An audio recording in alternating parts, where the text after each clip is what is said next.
हम बाहर खड़े होकर के दर्शन करते हैं। पद्म पुराणकार बताते हैं पवित्रारोपण के विधान में, पवित्रा जो आरोपण करते हैं ठाकुर जी के श्रीकंठ में, उनको जो फल प्राप्त होता है वही फल दर्शन में भी है।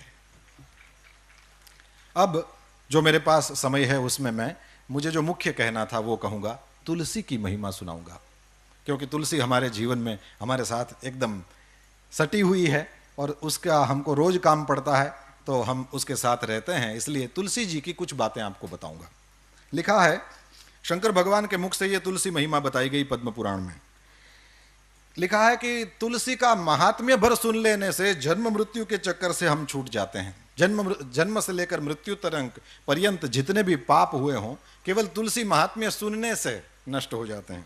सुनिए, लिखा है तुलसी का पत्ता, फूल, मूल, शाखा, छाल, तना और मिट्टी आदि सभी पावन है। तुलसी संभवम सर्वम पावनम मृत्तिकादिकम। जो तुलसी काष्ठ का चंदन श्री कृष्ण को अर्पण करता और उनके श्री विग्रह में भक्ति पूर्वक लगाता है वो सदा श्री हरि के समीप रमण करता है। यही हरिचंदन है। तुलसी का काष्ठ भी चंदन काष्ठ की तरह घिसा जा सकता है, यही सर्वांगे हरिचंदनम है, इसी को हरिचंदन। तुलसी का काष्ठ इसमें घिस दो, हो गया हरिचंदन, या तुलसी का पत्ता उसमें घिस दिया, हो गया हरिचंदन। ये ठाकुर जी को धराया जाए।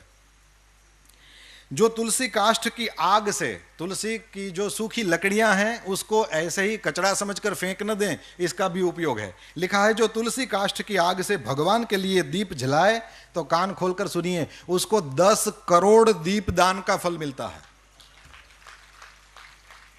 जो ब्राह्मण तुलसी काष्ठ की अग्नि में हवन करते हैं उन्हें एक एक सिक्त अर्थात भात के दाने में अथवा एक एक तिल में अग्निष्टोम यज्ञ का फल मिलता है, जिस यज्ञ के कुंड में तुलसी का एक छोटा सा काष्ठ डाल दिया जाए। फिर लिखा है तुलसी की लकड़ी की आंच से तैयार किए हुए नैवेद्य का थोड़ा सा भी अन्न भगवान केशव को अर्पण किया जाए तो वो मेरु के समान अन्नदान का फल देने वाला होता है।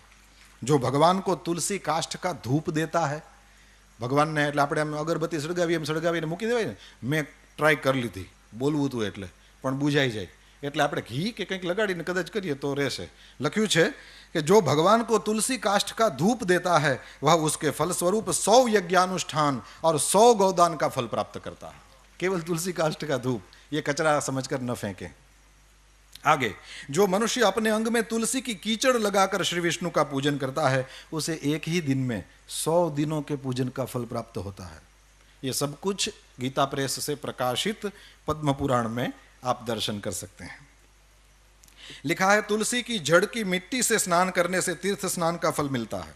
जो तुलसी की नई मंजरी से भगवान की पूजा करता है वो जब तक सूर्य चंद्र है तब तक वो पुण्य भोगता है। तुलसी द्वारा पूजित होकर भगवान श्री हरि भयंकर उत्पातों, रोगों तथा अनेक दुर्निमित्तों का भी नाश कर डालते हैं। फिर लिखा है प्रतिदिन तुलसी दल से पूजा करेगा कोई व्यक्ति भगवान की तो वह धनवान होता है। तुलसी की मूर्ति संपूर्ण सिद्धियों को प्रदान करने वाली है। फिर लिखा है पार्वण श्राद्ध के अवसर पर श्रावण मास में तथा संक्रांति के दिन तुलसी का पौधा लगाना ये अत्यंत पुण्यदायी है। तुलसी की जड़ में ब्रह्मा जी रहते हैं, मध्य भाग में भगवान जनार्दन रहते हैं और मंजरी में रुद्रदेव का निवास है, इसलिए शायद मंजरी रुद्रदेव को चढ़ती है। जिस घर, गांव या वन में तुलसी का वृक्ष हो वहां जगदीश्वर श्री विष्णु प्रसन्न चित्त होकर निवास करते हैं। उस घर में दरिद्रता नहीं होती, वहां दुख भय रोग नहीं ठहरते। जहां तुलसी की सुगंध लेकर हवा चलती है वहां की 10 दिशाएं और 4 प्रकार के जीव पवित्र हो जाते हैं। जिस घर में तुलसी के मूल की मिट्टी हो वहां संपूर्ण देवता तथा कल्याणमयी भगवान श्री हरि सर्वदा स्थित रहते हैं। विशेषतः, अब ये थोड़ा अनजान सा लगेगा पर सुनेंगे तो बड़ा आनंद आएगा। लिखा है विशेषतः शिव मंदिर में यदि तुलसी का वृक्ष लगाया जाए तो उसमें से जितने बीज तैयार होते हैं, मंजरी और मंजरी जब सूख जाए तो उसमें से बीज तैयार होते हैं, उसी को बो दें, आपको कहीं उसके पौधे लेने जाने की जरूरत नहीं, अपनी ही तुलसी से बार बार आप अपना तुलसी का पौधा नया कर लेंगे। तो मंजरियों को संभालना चाहिए, उससे वहीं फिर हमको ये विदेशों में रहने वाले जब तुलसी संभालना चाहें तो उनके लिए बहुत अच्छा ये मंजरी वाला उपाय है।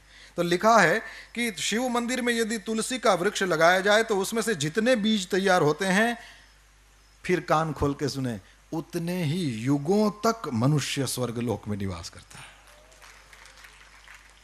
भगवान के समीप पृथ्वी तल पर तुलसी लगाने से सदा वैकुंठ की प्राप्ति। तुलसी सर्वत्र पवित्र है और पुण्य तीर्थों में वो अधिक पावन मानी गई है। और फिर लिखा है कि तुलसी वृक्ष के बगीचे का दर्शन और स्पर्श कर लेने मात्र से भी ब्रह्म हत्या आदि पाप नष्ट हो जाते हैं। जिनका मृत शरीर, अब थोड़ी और्ध्वदेहिक बातें भी कर लें और फिर मैं पूरा करूंगा। लिखा है जिनका मृत शरीर तुलसी काष्ठ की आग से जलाया जाता है वे विष्णु लोक में जाते हैं।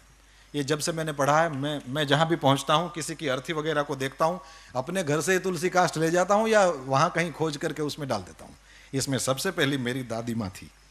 मैंने जब पढ़ा तो उसके बाद सबसे पहली जो भगवान के धाम में गई वो मेरी दादी थी, और मैंने उसी इस वचन को याद करके तुलसी काष्ठ कर दिया। मैंने कहा वह तो वैसे ही जाएगी, हवेली में जिंदगी भर ठाकुर जी की सेवा करने वाली क्यों वैकुंठ में नहीं जाएगी, वो तो यहाँ थी तब भी वैकुंठ में थी। तो ये करने जैसा है, ये हम कर सकते हैं, इसलिए मैं कह रहा हूं जिनका मृत शरीर तुलसी काष्ठ की आग से जलाया जाता है वे विष्णु लोक में जाते हैं। मृत व्यक्ति यदि व्यभिचार आदि किसी भी पाप से ग्रस्त हो, तुलसी काष्ठ की अग्नि से देह का संस्कार होगा तो वो शुद्ध हो जाएगा। लिखा है जिसकी मृत्यु के समय श्री हरि का कीर्तन स्मरण और तुलसी की लकड़ी से जिस शरीर का दाह किया जाए उसका पुनर्जन्म नहीं होता। आपको लगेगा कि इतने सारे तुलसी काष्ठ कहां से लाएं, क्योंकि मनुष्य शरीर के लिए तो ज्यादा चाहिए। तो यहां लिख दिया है यदि दाह संस्कार के समय अन्य लकड़ियों के भीतर एक भी तुलसी काष्ठ हो तो करोड़ों पापों से युक्त होने पर भी मनुष्य की मुक्ति हो जाती है। तुलसी काष्ठ से मिश्रित होने पर सभी काष्ठ पवित्र हो जाते हैं। वैसे श्मशान में यदि कभी जाना हो तो लिखा है कि श्मशान का वो जो मृतक अग्नि है, चिता जब जलाई जाए तो मृतक जो अग्नि है उसमें से जो धुआं उठता है, वो धुआं यदि स्पर्श कर जाए तो लिखा है कि जन्म भर किया हुआ पुण्य खत्म हो जाता है। अब यहां और कुछ लिखा है, यदि तुलसी का स्पर्श करा दिया जाए तो क्या होगा। लिखा है जिस अग्निशाला या श्मशान में घी के साथ तुलसी काष्ठ की अग्नि प्रज्वलित होती है वहां जाने से मनुष्यों का पातक भस्म हो जाता है। उसमें पुण्य भस्म हो जाने की बात है, यहां पाप भस्म हो जाने की बात आई। तुलसी काष्ठ की अग्नि से मृत मनुष्य का दाह होता देख क्या होता है, बोले विष्णुदूत ही आकर उसको वैकुंठ में ले जाते हैं। वो करोड़ों जन्मों के पापों से मुक्त होकर भगवान विष्णु को प्राप्त करता है। जो मनुष्य तुलसी काष्ठ की अग्नि में जलाए जाते हैं उन्हें विमान पर बैठकर वैकुंठ में जाते देखकर देवता उनके ऊपर पुष्पांजलि चढ़ाते हैं। ऐसे जीव को देखकर भगवान विष्णु और शिव संतुष्ट होते हैं, और लिखा है श्री जनार्दन सामने जाकर हाथ पकड़कर अपने अक्षरधाम में ले जाते हैं। और फिर पिंडदान की बात, पिंडदान में ये लिखा है कि तुलसी दल को मिलाकर पिंडदान करने से 100 वर्ष तक पितर तृप्त रहते हैं। ये तो किया ही जाता है। तुलसी वन की छाया में पितरों को तर्पण करना चाहिए। वहां किया हुआ पिंडदान लिखा है पितरों के लिए अक्षय होता है। और 260वां अध्याय, इसमें समुद्र मंथन की कथा है, और समुद्र मंथन की कथा में नई बात लिखा है महालक्ष्मी जी प्रकट हुई, फिर चंद्रमा प्रकट हुए, और पद्म पुराण का वचन है कि चंद्रमा प्रकट हुए जो हम सबके मामा हैं। पद्म पुराण में लिखा है कि चंद्रमा हम सबके मामा हैं। ये केवल हमारी दादियों से सुना हुआ नहीं है, पुराण भी इसके साक्षी देता है कि चंद्रमा सबके मामा हैं। अब मैया है महालक्ष्मी जी, श्री जी, और मामा हो गए ना। और फिर लिखा है कि इनके बाद समुद्र मंथन से भगवान श्री हरि की पत्नी तुलसी जी प्रकट हुई, जो परम पवित्र है और संपूर्ण विश्व को पावन बनाने वाली है। जगन माता तुलसी का प्रादुर्भाव श्री हरि की पूजा के लिए ही हुआ है। और सच में कभी भी श्री हरि का दर्शन करिए, मंगला के बाद जब ऋषि कुमार ठाकुर जी को सजा देते हैं पुष्पों की मालाओं से, तो उनके चरणों का फिर दर्शन नहीं होता। वो इसलिए नहीं कि नहीं कराना चाहते, लेकिन इसलिए कि उसमें तुलसी से वो दोनों चरण अच्छा देते रहते हैं। अंत में श्री राजेंद्र दास जी महाराज के द्वारा सुनी हुई एक बात कह करके पूरा करूंगा। उन्होंने कहा कि तुलसी जी क्यों इतनी ज़्यादा चढ़ाई जाती हैं। बोले इसलिए चढ़ाई जाती हैं कि तुलसी की जो मंजरी होती है, उस मंजरी में सफ़ेद छोटे छोटे फूल होते हैं, उसमें से कोई सुगंध आती है। मैंने तो कोशिश करी, लेकिन मेरी इस प्राकृत नासिका को उसमें से कोई गंध नहीं मैं प्राप्त कर सका। उतना पता नहीं मेरा पुण्य नहीं होगा, पर उसमें से जो सुगंध आती है, महाराज जी ने कहा, श्री राजेंद्र दास जी महाराज ने कहा कि वही सुगंध श्री राधा जी, श्री श्री जी के शरीर से आती है, और इसलिए ठाकुर जी को तुलसी जी ज़्यादा पसंद है। हम सब ऋषि कुमारों को यहाँ पुराण प्रवचन के लिए अवसर दिया गया। इसके लिए अवसर के प्रदाता करुणा निधान पूज्य भाई श्री के चरणों में हम सब ऋषि कुमारों की ओर से बार बार दंडवत प्रणाम करता हूँ। आप सब ने बड़े प्रेम से सुना, इसलिए हम सब ऋषि कुमार आपके आभारी हैं। कृतज्ञता पूर्वक पुनः पुनः पूज्य भाई श्री के चरणों में प्रणाम। पूज्य